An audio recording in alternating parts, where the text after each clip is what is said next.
Good evening. आज के class में हम लोग देखेंगे महात्मा गांधी को, है ना। वैष्णव जन तो तेने कहिए, पीर पराई राखिए, ये वाले महात्मा गांधी, सत्याग्रह वाले महात्मा गांधी, भारत के राष्ट्रपिता महात्मा गांधी। गांधी का स्वरूप आधुनिक भारत में कुछ ऐसा है कि गांधी जब आए भारतीय राजनीति में तो फिर गांधी ही रहे, है ना, कोई और नहीं रहा। 1919 से गांधी ने जो भारतीय राष्ट्रवाद के आंदोलन को संभाला वो 1947 तक चला गया। जब आपकी छवि विराट हो और जीवन में आपने बड़े बड़े काम किए हों तो आप जीवन में जितना बड़ा काम करेंगे आपकी आलोचनाएं उतनी आसान है ना। जिसने जीवन में बहुत ज्यादा कुछ कार्य किया नहीं है ना, तो उसकी आलोचना किस रूप में की जाएगी। तो अलग अलग दौर में गांधी को लेकर कई सारी बातें कही गई। गांधी वो हैं जिन्होंने विश्व इतिहास को गांधीवाद दिया। गांधी राजनेता हैं, गांधी फिलोसफर हैं, गांधी समाज सुधारक हैं, गांधी कांग्रेसी हैं, गांधी राष्ट्रपिता हैं, गांधी महात्मा हैं। मैं भारतीय राष्ट्रवाद पढ़ने के दौरान, चूंकि अभी देखिए, अभी भारत में दक्षिण पंथ और उग्र अति राष्ट्रवाद का जोर रहा है, जिसका कहीं ना कहीं गांधीवाद से वह मेल नहीं खाता है ना। तो यह कहने वक्त और आप यह सुनते वक्त ऐसा प्रतीत हो सकता है कि मैं बहुत ही मॉडरेट फॉरवर्ड नेचर का टीचर नहीं हूं या फिलोसोफर नहीं हूं, जो भी आप माने, है ना। लेकिन बात ये नहीं है। आप किसी न्यूट्रल पर्सन से जब गांधी की बात करते हैं तो आपको गांधी के सारे एस्पेक्ट्स देखने पड़ेंगे। और ऑफिशियली आप कितनी भी गांधी की आलोचना कर लें, आप भारतीय राष्ट्रवाद में कितना भी दक्षिण पंथ भर दें, लेकिन कुछ ऐसे राष्ट्रवाद के चेहरे हैं जिनके सामने आपको नमन करना पड़ेगा। B.R. अम्बेडकर, महात्मा गांधी, सुभाष चंद्र बोस, आप इनसे दूर नहीं, भगत सिंह, आप इनसे दूर नहीं निकल सकते। तो ये महात्मा गांधी।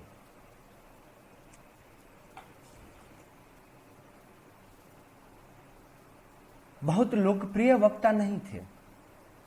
अगर गांधी, एक एक करके गांधी को हम लोग देखेंगे। पहले गांधीवाद या गांधी के आंदोलन को समझने के लिए देखिए, मैं जब भी पढ़ाता हूं, आप जो भी पढ़ रहे होंगे, मैं बहुत इत्मीनान में पढ़ाता हूं, क्योंकि जल्दी में ना मैं हूं ना आप हैं। ये जीवन बड़ा है, यह एग्जाम है, अगला एग्जाम है, सबों के लिए हमें चलना है ना। तो अगर गांधी के व्यक्तित्व की बात करें, क्योंकि एक मार्क्स ने मार्क्सवाद दिया, लेनिन ने लेनिनवाद दिया, माओ ने माओवाद दिया, तो गांधी ने गांधीवाद दिया। भारत में आपको मार्क्स पढ़ने वाले लोग बहुत मिलेंगे, माओवाद पढ़ने वाले लोग बहुत मिलेंगे, कम्युनिज्म और साम्यवाद की विचारधारा को जानने और पढ़ने के लिए प्रेरित बहुत लोग मिलेंगे। लेकिन जिस मेजोरिटी संख्या में गांधीवाद को पढ़ा जाना था, वहां भारत चूक गया। गांधी को जितना विश्व में पढ़ा जाता है उतना भी भारत में नहीं पढ़ा जाता है। उसके अलग अलग कारण हैं। तो आधुनिक परिदृश्य में गांधी की बात करना, है ना, थोड़ा सा आपको असहज कर सकता है, और उस असहजता के लिए मैं तैयार हूं, है ना, क्योंकि आप गांधी जान रहे हैं तो गांधी आपको समझना पड़ेगा। तो गांधी का चरित्र चित्रण किया गया है कि शांत काली आंखें, छोटा कद, दुबला शरीर, लंबा चेहरा, अजान बाहु, माथे पर सफेद टोपी, पहनावे में साफ धुला कपड़ा पहनते थे, नंगे पैर चलते थे, भोजन में चावल और फल पसंद था, पानी के सिवा कुछ पीते नहीं थे पेय पदार्थ में, जमीन पर लेटते थे, सोते बेहद कम थे, लगातार काम करते थे, शरीर की कोई खोज खबर नहीं लेते थे। उनको देखने पर आपको पहली झलक में जो चीज नजर आएगी वह है धैर्य और प्रेम। आदमी सरल शिशु जैसा विरोधियों के साथ भी उतनी ही मधुरता से पेश आते हैं।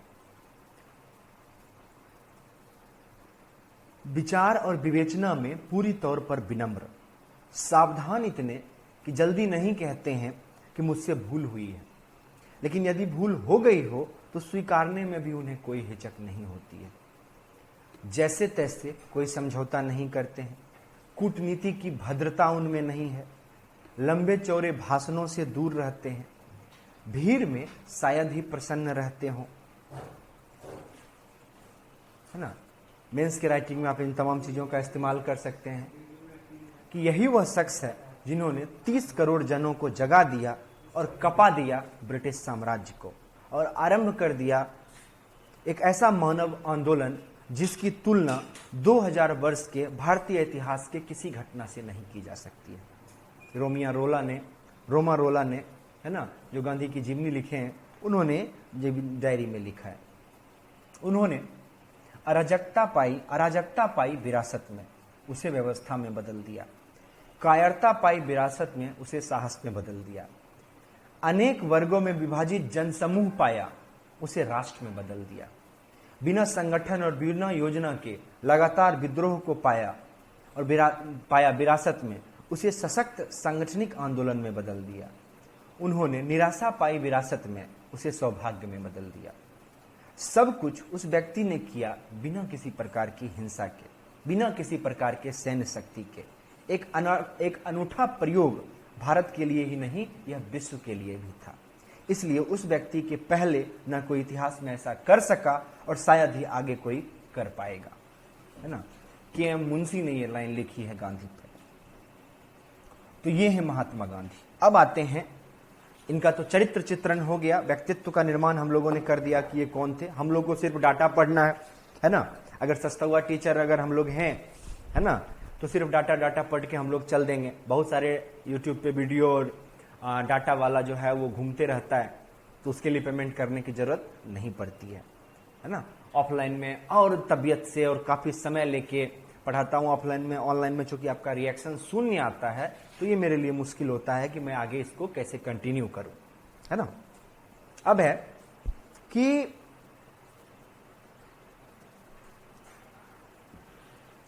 गांधी ने जिस भी चीज का प्रयोग किया, चाहे वह गांधीवाद हो, चाहे वह सत्याग्रह हो, सब का सब बिल्कुल ओरिजिनल था। गांधी के द्वारा उत्पन्न वो बातें थी, वो आंदोलन के तरीके थे, वो पैटर्न था। चाहे असहयोग हो, सविनय अवज्ञा हो या भारत छोड़ो, हर चीज एक तय पैटर्न पर है ना। हर चीज गांधी के द्वारा सृजित है।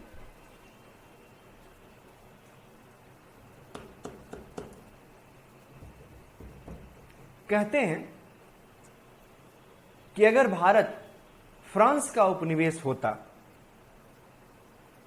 तो शायद गांधी नहीं होते, क्योंकि फ्रांस इतने चोचलेबाजी में विश्वास नहीं करता था। जहां भी उसका उपनिवेश था वो ताकत के दम पर, और इसी कारण से फ्रांस भारत जैसे देश में असफल हो गया। उसके पीछे का आधार है फ्रांस अत्यधिक बल का प्रयोग कर देता था। या पुर्तगाल भारत में उतना सफल नहीं हुआ जितना अंग्रेज आ गए, और अंग्रेज सफल हुए। उसके पीछे का आधार था अंग्रेजों की वो थ्योरी, वो फिलॉसफी कि हम भारत पर नैतिकता के आधार पर शासन कर रहे हैं।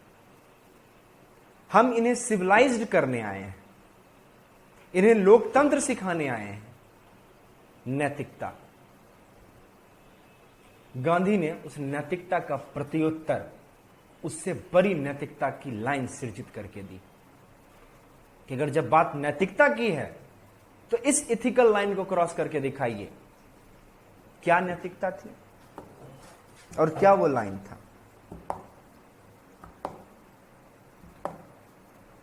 और गांधी के आंदोलन का पैटर्न क्या था। सबसे पहली बात जो मोटे मोटे तौर पर आप सभी जानते हैं कि गांधी का तमाम आंदोलन, ये तो बच्चा बच्चा भारत में जानता है, अहिंसक होगा।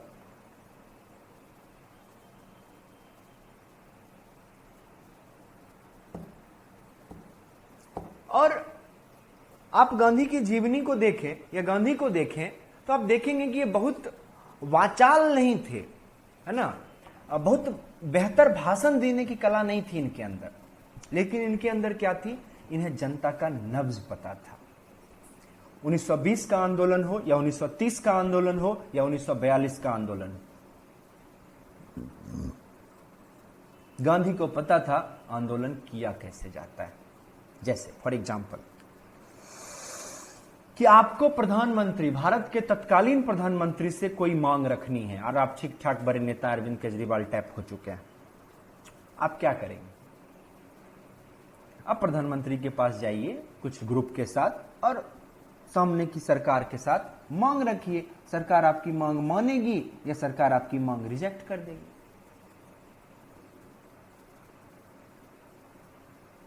गांधी ऐसा नहीं करेंगे। गांधी पहले भारत में माहौल बनाएंगे। क्या माहौल बनाएंगे? तो अपने पेपर में, है ना, हरिजन है और यंग इंडिया है, तो अपने पेपर में गांधी आर्टिकल्स लिखना शुरू करेंगे कि भारत में जो अंग्रेजों का शासन है वो किस तरह से भारत में लोगों का शोषण कर रहा है। और ये आर्टिकल गांधी 4 महीने 5 महीने लिखेंगे, उसकी तार्किक व्याख्या करेंगे, एक एक पहलू को जनता के सामने रखेंगे। उसके बाद गांधी रखेंगे वायसराय से मांग कि भारत के वायसराय से भारत की जनता ये और भारतीय राष्ट्रीय कांग्रेस ये मांग करती है कि ये बात जो है उसको लागू किया जाए, माना जाए। चलिए ठीक है, लिख दिए, लिख के ये पेपर में भेज देते, ये लेटर भेज देते वायसराय को। नहीं, ये छपेगा पेपर में। अब वायसराय को अगर कोई निर्णय लेना है तो पेपर में पढ़ के निर्णय ले ले। तो टेक्निकल बात यह है कि तत्कालीन वायसराय अभी के नरेंद्र मोदी से ज्यादा ताकतवर था। वो लोकतांत्रिक नहीं है, वो आपके प्रति जिम्मेदार नहीं है, तो कोई वायसराय किसी गांधी की बात क्यों मानेगा? और गांधी उस वायसराय को अल्टीमेटम देंगे कि 30 दिनों का समय ब्रिटिश सरकार को दिया जाता है इन मांगों को मानने के लिए। अगर पूरा नहीं होगा तो यह देश की शांति के लिए अच्छा नहीं होगा। ये समय समय पे मैं आपको बताऊंगा। यह लिखाने में ज्यादा मजा आता है, अफसोस हम और आप इलेक्ट्रॉनिक माध्यम से हैं तो दिक्कत तो है ही, फिर भी समझेंगे तो और भी अच्छा लगेगा। तो गांधी अंग्रेजों को अल्टीमेटम देंगे और उस अल्टीमेटम में, चूंकि वायसराय को वो काम करना नहीं है, वो कार्य पूरा होगा नहीं, तो उस अल्टीमेटम में क्या होगा कि गांधी अल्टीमेटम खत्म होने के बाद, उस समय सीमा खत्म होने के बाद फिर से एक आर्टिकल लिखेंगे कि अंग्रेजों के मौन को इनकी अस्वीकृति मानी जाए और भारत की जनता अब चुप नहीं बैठेगी, है ना। और फिर 1 सप्ताह माहौल चलेगा और जब यह 1 सप्ताह माहौल चल जाएगा तब गांधी अपना पेश करेंगे आंदोलन की रूपरेखा कि ऐसे ऐसे ऐसे ऐसे किया जाएगा।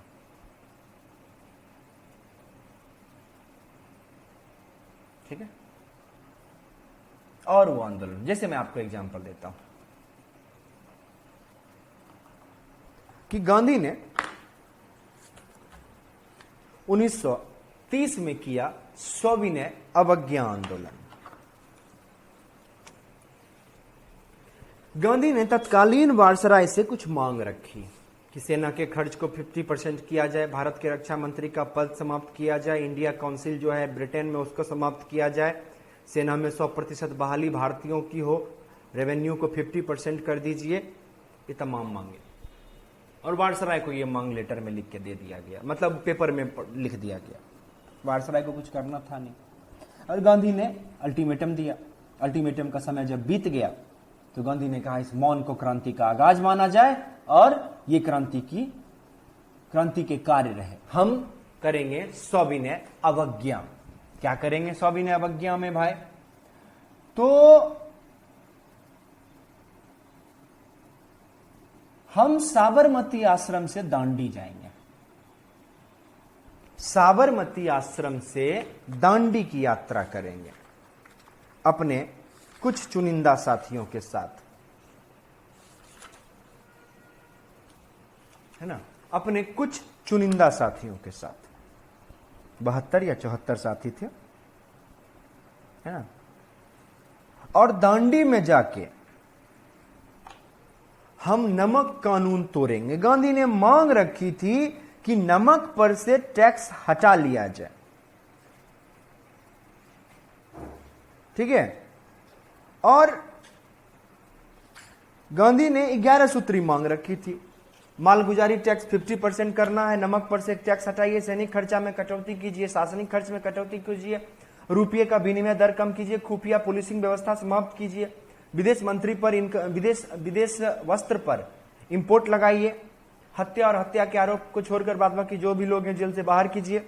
और ये मांग मानी जानी नहीं थी, है ना। 78, सॉरी, इसलिए मैं देख रहा था 78। तो गांधी ने कहा कि वो साबरमती से दांडी की यात्रा करेंगे अपने चुनिंदा 78 साथियों को लेकर, है ना। और वो दांडी जाकर नमक कानून तोड़ेंगे। और गांधी इसके सपोर्ट में जनता में ढेर सारे आर्टिकल लिखते हैं और जनता को यह बात समझ में आती है कि अंग्रेज कितने क्रूर हैं और वो नमक पर टैक्स लगा कर रखा है। आम जनता नमक भी नहीं खा सकती है ना। तो एक उस समय के तत्कालीन भारत मंत्री थे शायद, है ना। तत्कालीन भारत मंत्री ने कहा, जैसे गांधी, देखिए क्या होता है कि गांधी ने जब वायसराय को पेपर में ये लिखा कि इन मांगों को मानना जाए, 11 सूत्री मांगे रखी गई थी, तो वायसराय ने कहा कि मुझे यह दुख है कि गांधी जी वह रास्ता अपना रहे हैं जिस रास्ते में शांति भंग होगी और कानून भंग होगी, और हम यह बर्दाश्त नहीं करेंगे। वायसराय ने जवाब दिया मीडिया को। गांधी ने प्रत्युत्तर दिया, वो सुनिए। मैंने घुटने टेक कर रोटी मांगी, जवाब में मुझे पत्थर मिला। ब्रिटिश राष्ट्र केवल शक्ति के सामने झुकता है, यह जानकर मुझे दुख हुआ। अफसोस है कि मेरे राष्ट्र के नसीब में शोकमय शांति है या फिर जेल खाने की शांति है। शायद ऐसी ही शांति की बात वायसराय कर रहे हैं। वायसराय सच्चाई को जान लें कि समस्त भारत एक जेल खाना है और इसमें अभी शांति है, और मैं चाहता हूं कि अपने प्रयास से मैं इस शांति को भंग कर दूं। गांधी वक्ता अच्छे नहीं है, लिखते अच्छे, है ना। तो इन तमाम बात जो है लोगों में एक्साइटमेंट के लेवल को बढ़ा देते हैं, है ना, कि अब कुछ बड़ा होने वाला है। फिर तत्कालीन जो भारत मंत्री थे उन्होंने कहा कि मैं भी देखना चाहता हूं कि उन्होंने कहा कि गांधी की जब तक मर्जी हो तब तक समंदर के पानी को केतली में रख के उबाल सकते हैं, और अगर इससे क्रांति आ जाती है तो ऐसी क्रांति को मैं भी देखना चाहूंगा। मुझे अभी मिल नहीं रहा हूं, जो मैं पढ़ाऊंगा तो मिल जाएगा, मैं तब बताऊंगा कि वो कौन थे, है ना। तो गांधी साबरमती से दांडी गए। अंग्रेजों को लगा कि जाने दो, कोई दिक्कत नहीं है। इसीलिए देखिएगा 1942 के आंदोलन में अंग्रेज बहुत अलर्ट हैं। तो गांधी जब दांडी गए, इस बीच रास्ते में क्या हुआ, है ना, कई दिनों का समय लगा दांडी तक जाने में। तो बीच रास्ते में गांधी सबसे मिलते हुए जा रहे हैं, और हर दिन न्यूज में यह आ रहा है ना, कि गांधी 24 दिन लगा था, 241 मील की यात्रा थी। तो हर दिन न्यूज में आ रहा है गांधी इतने दूर चल चुके हैं, सबों को लग रहा है कुछ रेवोल्यूशनरी कार्य होने वाला है। और गांधी ने जब दांडी में नमक उठा के कहा कि ये मैं नमक उठाकर नमक कानून का विरोध करता हूं, और आज से सविनय अवज्ञा आंदोलन प्रारंभ हुआ, तो पूरे भारत में विरोध की श्रृंखला प्रारंभ हो गई। बंगाल में, बिहार में, जहां नमक नहीं बनाया जा सकता था, है ना, वहां पे चौकीदारी टैक्स का विरोध किया गया, विदेशी सामानों का बहिष्कार किया गया, है ना, स्वदेशी सामानों का निर्माण प्रारंभ हुआ, और देखते ही देखते जंगल में आग की तरह यह आंदोलन फैल गया। और तब जाके अंग्रेजों को लगा कि अरे ये तो गड़बड़ हो गया। तो उसी नैतिकता की बात गांधी कर रहे हैं, और जिस नैतिकता से अंग्रेज भारत पर शासन कर रहे थे, उस नैतिकता को क्रॉस करके गांधी ने अंग्रेजों को साबित कर दिया कि आप गलत कर रहे हैं। और गांधी यहां नहीं, कहीं भी अगर गलत होता है तो उसका विरोध करते हैं। चाहे वह, जैसे कि साउथ अफ्रीका में क्या नियम था कि जो भी वहां के गोरे हैं उनको पास लेके नहीं चलना है, लेकिन जो इंडिया से आए हुए लोग हैं या जो काले हैं उनको हमेशा एक अपना आइडेंटिटी पास अपने पास रखना पड़ेगा, और जब भी कोई मांगेगा दिखाने को दिखाना पड़ेगा, या फर्स्ट क्लास में नहीं चल सकते। गांधी लंदन से लॉ किए हुए हैं, इंग्लैंड से लॉ करके आए, संभ्रांत परिवार से आते हैं, है ना। बग्घी पे ऊपर नहीं बैठ सकता है, पावदान पे बैठना पड़ेगा अगर आप काले हैं तो गांधी ने तमाम चीजों का विरोध किया। विरोध, पगड़ी नहीं पहन सकते हैं आप न्यायालय में, गांधी ने इसका विरोध क्या किया, गलत है। तो लोगों को तो पहले समझ में नहीं गलत कैसे है, ये तो नियम है, और किसी भी सरकार को नियम बनाने का अधिकार है। जैसे बिहार की सरकार ने शराबबंदी का नियम बनाया महात्मा गांधी के नाम पर। नीतीश कुमार कल भी चिल्ला के बोले कि जो शराबबंदी का विरोध करता है वो भारतीय ही नहीं है। मैं तो कहता हूं कि नीतीश कुमार बहुत बड़े राजनेता हैं, बहुत बड़े राजनेता हैं, और शराबबंदी से अच्छी बात तो इस धरती पर कुछ हो ही नहीं सकती है। और नीतीश कुमार ने अपना लगभग पूरा जीवन भी जी लिया है, तो क्यों ऐसा नहीं करते हैं कि दिल्ली जाके जंतर मंतर पर आमरण अनशन पर बैठ जाए कि जब तक पूरे भारत में शराबबंदी नहीं होगी तब तक हम अपना अन्न जल ग्रहण नहीं करेंगे, और आप मेरा बात नहीं मानेंगे, मोदी जी के दोस्त भी हैं, है ना, तो हम मृत्यु का वरण करते हैं, अमर भी हो जाएंगे। गांधी मैदान में हम लोग उनका मूर्ति लगवा देंगे। जब इतनी अच्छी बात है तो इसको लागू करवाया जाए ना। लेकिन इसमें कुछ टेक्निकल दिक्कतें हैं। अच्छी बातें करने, मैं यही कह रहा हूं कि अंग्रेज भी इसी तरह की अच्छी बातें करते थे। एक मेरा फेमस स्टोरी है, मैं ऑनलाइन में नहीं सुना सकता, है ना, मेरी मजबूरी है, वो दिक्कत आ जाती है। दिक्कत यह है कि वो बेसलेस लगता है, ऑफलाइन में चलता ही है ना। बहुत अच्छी सी एक स्टोरी है, बड़ी सी, फैमिली ओरिएंटेड, तो मैं नैतिकता समझाने में उसका प्रयोग करता हूं। आपको मैं यहां नहीं समझा पाऊंगा, मैं उस स्तर का नहीं हूं शिक्षक, है ना। तो अगर शराबबंदी इतनी अच्छी चीज थी तो भारत के तमाम जो सीएम हैं वो जाके वहां धरने पे बैठ जाए और आत्महत्या कर ले, आमरण अनशन कर ले। इसको बहुत आसान सा लॉजिक से मैं आपको समझाना चाहता हूं, जो कोई भी इसको सुनना चाहते हैं या भविष्य में इसका रील उल जो बनाना होगा देखा जाएगा। क्या है कि मान लीजिए एक परिवार है, परिवार में पिताजी को डायबिटीज है, जेनेटिकली डायबिटीज है, दादाजी को भी डायबिटीज था, बच्चे छोटे छोटे हैं, कुछ बच्चे बड़े भी हैं, और पिताजी ने डायबिटीज से बचने के लिए घर में यह नियम बना दिया कि अब कोई चीनी नहीं खाएगा, घर के चाय में भी चीनी नहीं पड़ेगी, है ना। क्यों? क्योंकि डायबिटीज है, चीनी नहीं। लेकिन चीनी आएगा, कभी गेस्ट आ गए तो आप मुझे यह बताइए कि कॉमन सेंस क्या कहता है कि उस घर के बच्चे चीनी नहीं खाएंगे, वो चुरा के चीनी खाएंगे, और जितनी मात्रा में उनको चीनी लेनी चाहिए थी, शुगर लेना चाहिए था, उससे हो सकता है कि 5 गुनी मात्रा का शुगर इस चोरी के चक्कर में वो ले रहे होंगे। वो पड़ोसियों के घर में जाके मीठा खाएंगे, वो बाहर निकल के मीठा खाएंगे, और जरूरत से ज्यादा खाएंगे, क्योंकि इस पे बंदिश है। आप किसी चीज को जब बैन करते हैं तो लोगों के उसके प्रति और आकर्षण बढ़ जाता है। तो आप क्या चाहते थे? उनका लॉजिक बिल्कुल सही है कि डायबिटीज से बचना है तो चीनी पे कंट्रोल करना पड़ेगा, क्योंकि हम लोग का जेनेटिक है, भविष्य में होने की संभावना है। तो उस परिस्थिति में चीनी पे कंट्रोल एकदम लॉजिकल बात है, नहीं तो नरकीय जीवन हो जाएगा। देखिए दादाजी को जगह जगह सर रहे हैं, पिताजी को देखिए उबला हुआ खाना खा रहे हैं, बात तो सही है।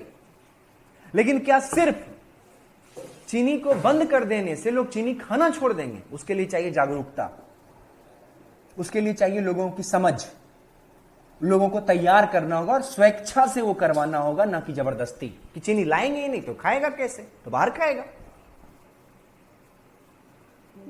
यही शराबबंदी के साथ हुआ कि शराब बुरी चीज है तो शराब बंद कर दो, बंद कर दो तो कालाबाजारी होगा।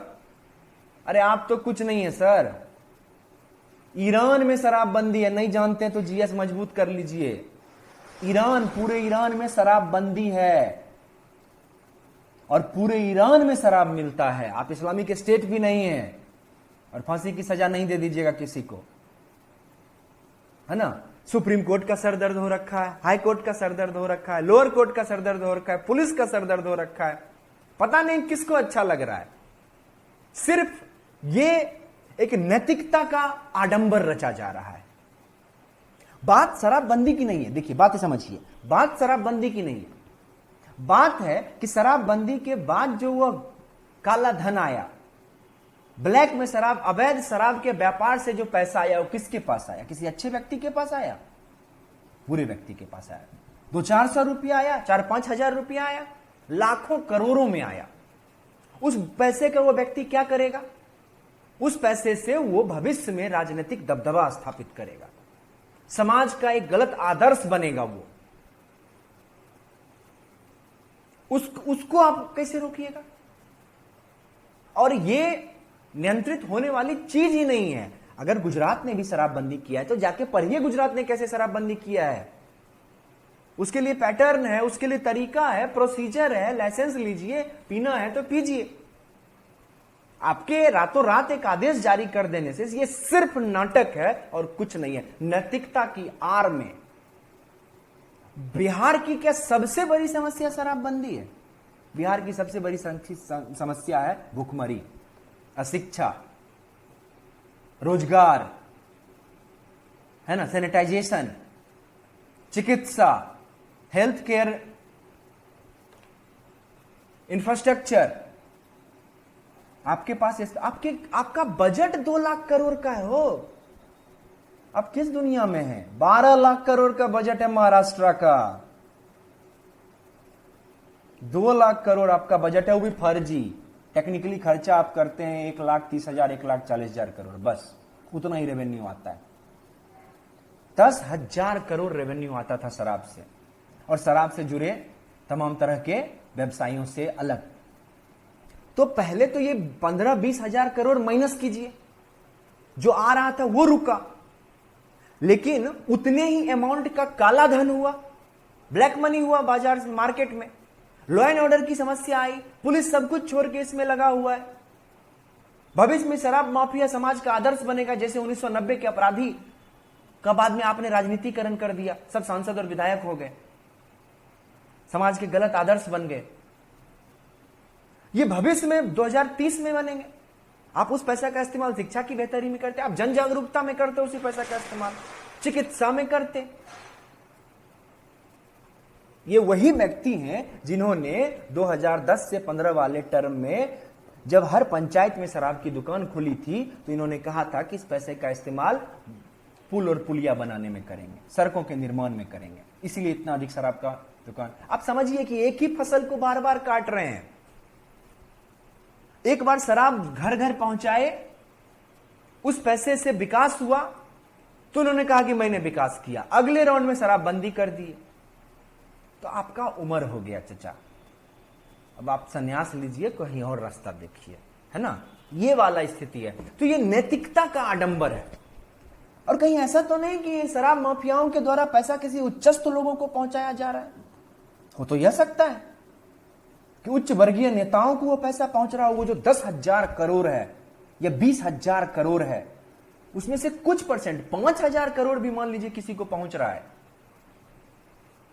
नुकसान तो बिहार का हो रहा है ना, हर नजरिए से हो रहा है। हर होली में, दीपावली में नकली शराब से लोग मर रहे हैं, कौन जिम्मेदार है? कोई तो होगा। अगर हमारे परिवार में पिताजी ने चीनी बंद कर दिया डायबिटीज के लिए, है ना, ओवर ईटिंग के कारण मान लीजिए परिवार का कोई बच्चा अत्यधिक मीठा खाने के कारण बीमार हो गया, कौन जिम्मेदार है? कोई तो जिम्मेदारी लेगा ना इसका। वो बच्चा तो है ही, लेकिन वो तो बीमार है, आप भी उतने ही जिम्मेदार है। तो इन तमाम बातों पे किसी को बात नहीं करनी है। सिर्फ नैतिकता का एक आडंबर है, एक चादर है नैतिकता का, जिसको ओढ़ के सिर्फ राजनीति करनी है। और इसकी शुरुआत अंग्रेजों ने की थी, और उस नैतिकता की सबसे बड़ी लाइन महात्मा गांधी ने खींच दी। और बस उसी पैटर्न की राजनीति यहां चल रही है। तो ये है महात्मा गांधी, जिसका कट कॉपी पेस्ट करके आज लोग सीएम बन जा रहा है, पीएम बन जा रहा है। ठीक है, तो